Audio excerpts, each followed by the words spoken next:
Hi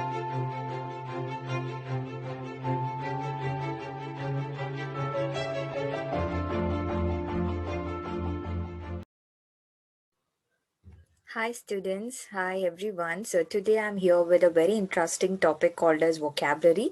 So in today's class I will be teaching you a lot of techniques and tricks to remember the vocabulary words and how to go with those words. So let's get started. So to start with vocabulary, let's talk about the usage first. Okay, so why the vocabulary is very important. First is to express your thoughts and to be very concise. Means if you want to make a big sentence, instead of making a big one, you can make it short. And to interact with people, obviously, and to solve ORCs and other questions in your examinations, or also to understand the context, plus your GD and PI to use vocabulary. Now, talking about this, or else I can also say that simply to show off, you can use vocabulary because it is a measure for a language. The more vocab I know, the more English I know, right? So it's a measure. So how much I know a language depends on the number of words I speak or the number of words I do know it. So this becomes my another usage. Now the problems that we face in vocab learning are forgetting the words, right? When I ask you to remember some 10 vocab words that you learned recently, you may not come up with two or three.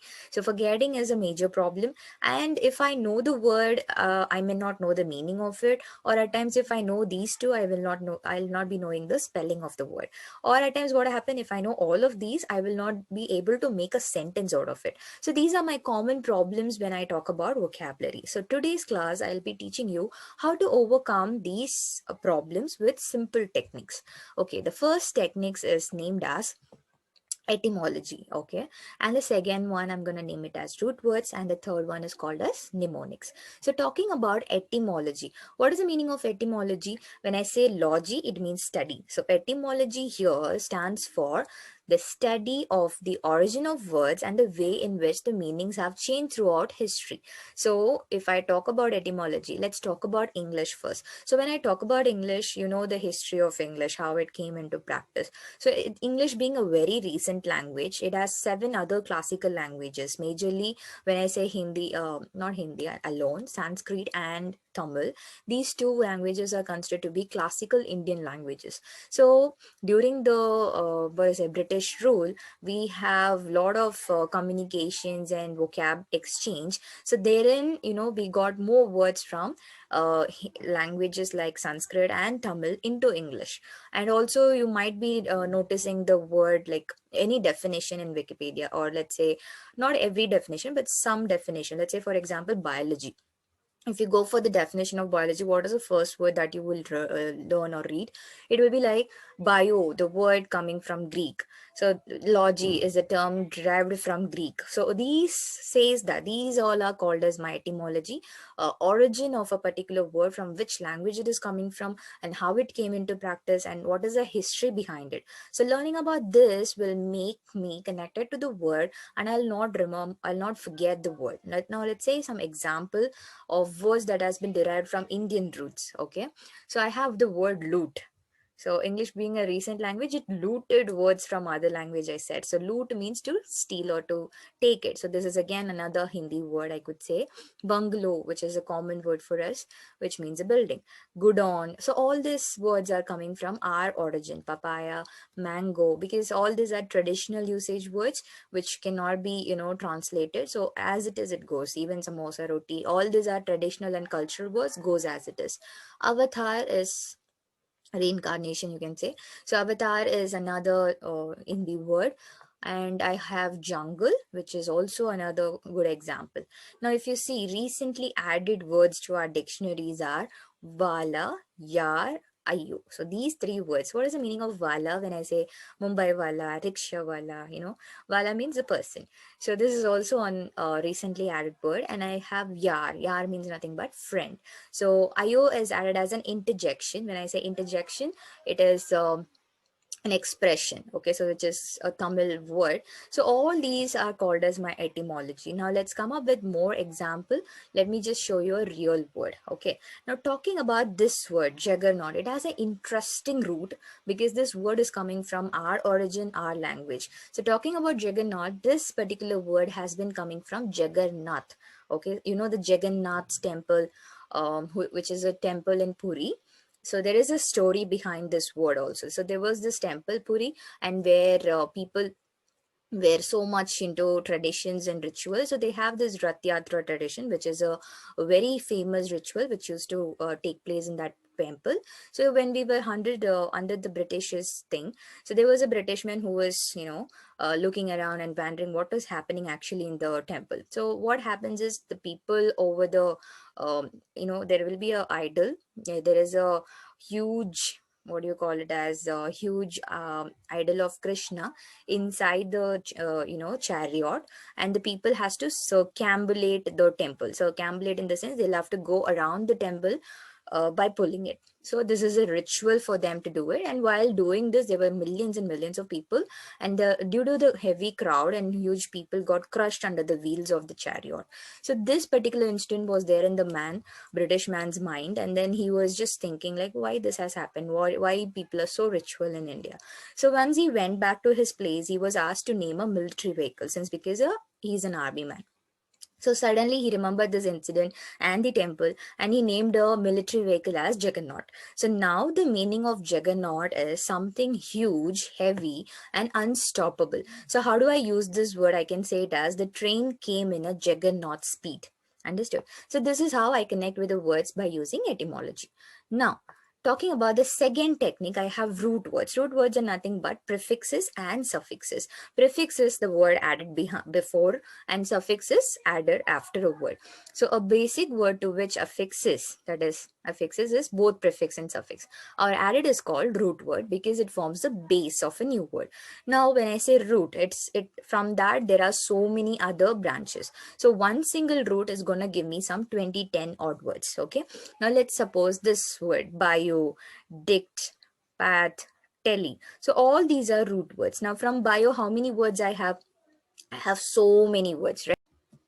So, what are the words from bio? We have biology, biography, autobiography. So, all this bio actually stands for life. So, similarly with dict, we have dictation, dictionary, dictator. So, dict is to tell, to speak. Now, pad, I have another slide for that. And tele means we have few more words: telecommunication, telegram, telephone. So, tele stands for distance. When I say telecommunication, it's a distance communication. Telephone, phone means sound, and tele means distance. So distance sound. So all these are connected words. Now let's see some examples out of this. Now I have pati. Pati means what? Not husband. Pati here means feelings or a pain or a suffering. So from this word I have sympathy, empathy, antipathy, and apathy. Okay, so when I say sympathy, what is the meaning of sympathy? When I say I broke my leg, you'll be like, oh, I'm so sorry, what happened? So that becomes sympathy, or feeling sorry for someone. Empathy, in the sense, it's very easy. Like empathy and sympathy has a very simple line in between, or a very thin line between them. Empathy is something when you put yourself in the shoes of others and understand the pain. Now let's suppose an example here. Now your friends is coming and telling a story about his own breakup. Now you will think about your own breakup and start crying. That becomes empathy. Okay, you're empathizing completely the feeling. That becomes empathize. Now antipathy, anti means opposite. So antipathy means completely against the feeling. Now if people are sad, you will be behaving happy. Okay, if I come and say I broke my hand, you'll be very happy. Okay, so that becomes antipathy. Apathy means stoic, complete stoic, no. Means no, antisocial, social. So social means a person who's not at all social. So apathy means no feelings at all. So even if I come and say I'm dead, they'll be like, so that becomes apathy, stoic expression with no feelings. And this is the usage of my root. Now let's talk about the prefix and suffix. So prefix example here, I have mal, mal. So this mal stands for bad. Okay, we have malpractice, malfunction, maleficent. So malpractice means what? Bad practice, a bad a wrong thing. Bad functioning is called as malfunction. So all these words that is going to start with mal is going to be my negative word. So this is another important usage of my roots, which will help me understand whether the word is going to be positive or a negative word. So malpractice, malfunction, maleficent. When I say Maleficent, it is also a movie name which is recent. So which means a bad person, a witch is actually called as Maleficent. A bad person who thinks always bad and wishes bad. Malevolent, volent also stands for wishes. So when I dig something bad to others, when I curse somebody, that is all coming under malevolent. Malinger, this is a very important word because everyone might have come across this situation when you are well but you pretend as if you're sick just to take a leave from your office. That is called as malinger. Okay, or to take a sick leave, though you're not sick, you act as if you're sick. That is actually called as malinger. Now talking about malodorous. Odorous smell, mal is bad. So what is the meaning of malodorous? Bad smell. So it becomes easy for you to understand when you use the prefix thing.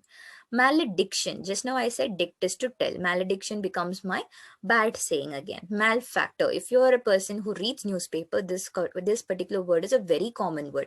The malfactor has been arrested, means the criminal, the person who did all bad things. Malnutrition, a person with very bad nutrition is called as malnutrition. Malign tumor and benign tumor we have. When I say malign tumor, which is very harmful tumor. So malign meaning is harmful. So all these words starting with this prefix is considered to be a negative word. Now talking about a suffix, I have the suffix here.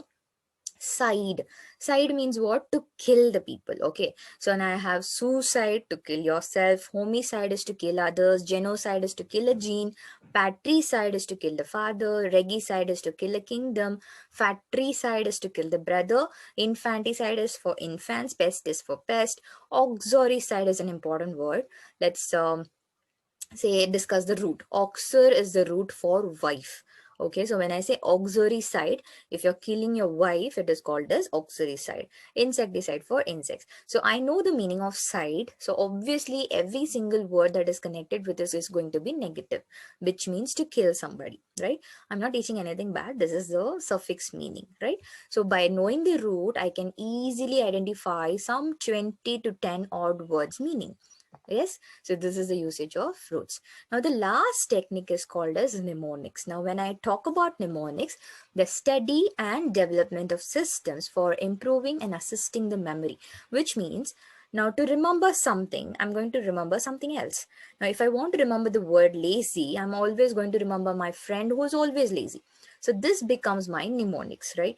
Now if you recall this picture, this is how we remember the number of days in a month by our knuckles, right?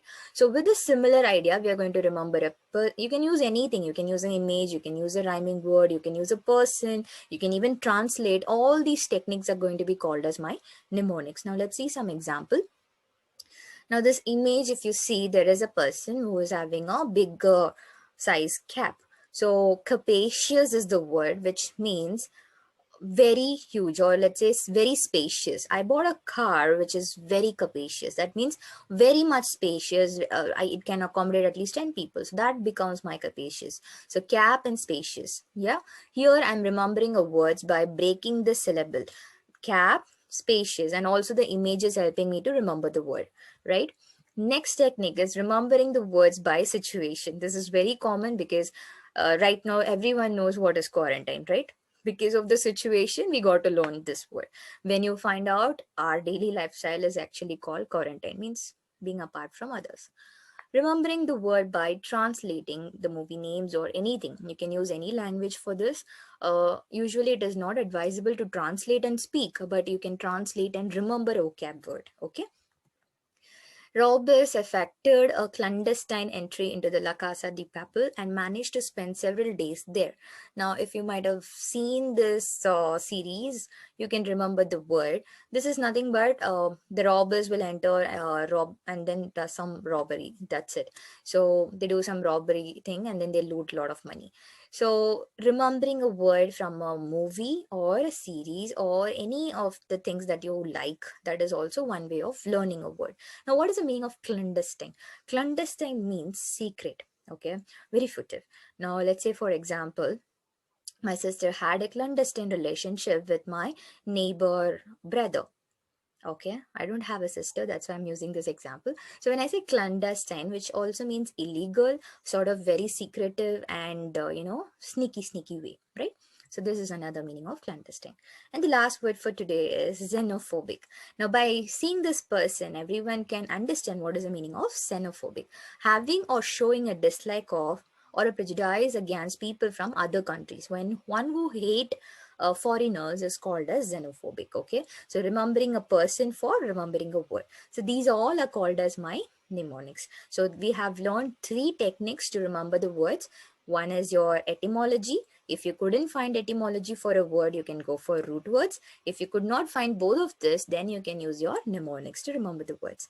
I hope you enjoyed today's class. Thank you so much.